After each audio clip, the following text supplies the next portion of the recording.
All right, this is Jonathan coming at you with another short episode, quick review, this time of Ultimate Spider-Man #1. Hickman, Checchetto are the primaries on this one. And of course, I was a huge fan of Ultimate Universe back in the day when it first launched. And of course, Ultimate Spider-Man was pretty much top of my list. They did such a good job at resetting the Spider-Man mythos and going in new directions, some fresh ideas and really paved the way in a lot of ways for the MCU. Now, this is, if you're not familiar, almost a reboot of the reboot, so to speak. So, as the first page starts out, we see that the Maker, which is an evil version of Reed Richards, is prevented most superheroes from becoming superheroes. Gone back in time in his universe and kind of created the world in his image, so to speak. Well, he's been temporarily taken out of the picture. And so in the meantime, Tony Stark is trying to basically reform the superheroes, get them back into place. And so that's kind of the backdrop of this storyline. And so what we see here, because Peter Parker 20 years ago never was bitten by the spider, his life had taken a totally different trajectory. And we see some very big differences, even visually, with Peter Parker. He's got a beard now. You probably seen that in the promo art. Now, I'm going to try not to be too spoilery with this review, but there are some things that are going to pop up. So obviously, Peter Parker's home life is different. Some characters are in different roles. Some characters are alive when they weren't in the regular Marvel Comics continuity, and some are have died that haven't died in the regular Marvel Comics continuity. I do like they still kept Peter Parker and Mary Jane's relationship pretty much intact. I think that's always been something of a misstep that they've made in the comics in the past, where it seemed like they thought that, oh, after Peter Parker and Mary Jane get married, now the comics are boring. I don't think that's the case. Believe me, marriage can be just as exciting as everything that comes before marriage. And so I think they did a really good job with their relationship. He's got his kids. And of course, you got J. Jonah Jameson being who he is. So that's a good there. In any universe, I think he's exactly the same type of character. They do kind of soften him a little bit, and I thought that was kind of nice.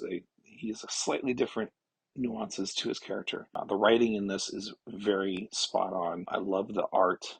It kind of actually reminds me a bit of a John Romita a little bit with the line qualities and such.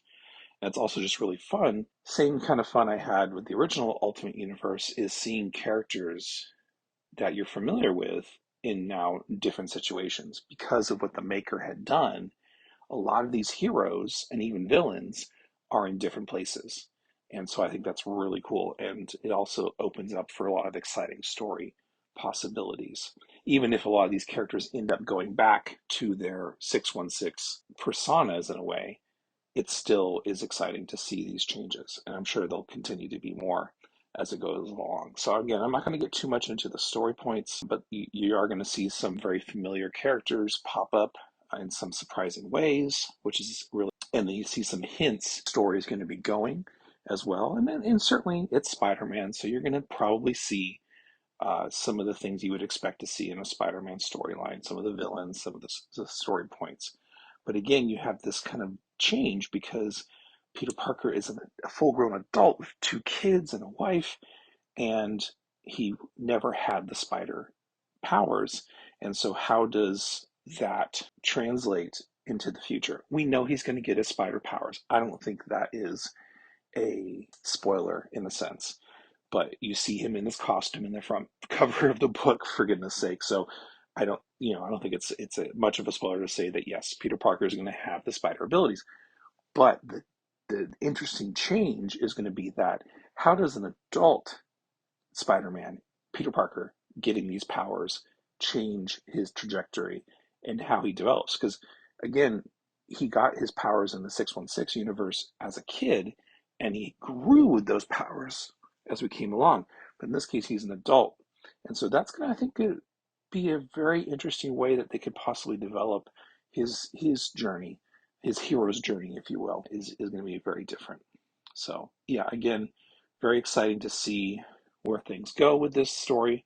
Great setup, great characterization, awesome art.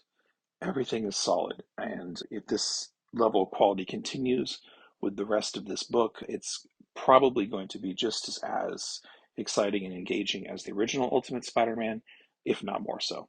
So again, that was my quick review of Ultimate Spider-Man #1. I've been Jonathan Towery, and this has been Comic Talk Cafe.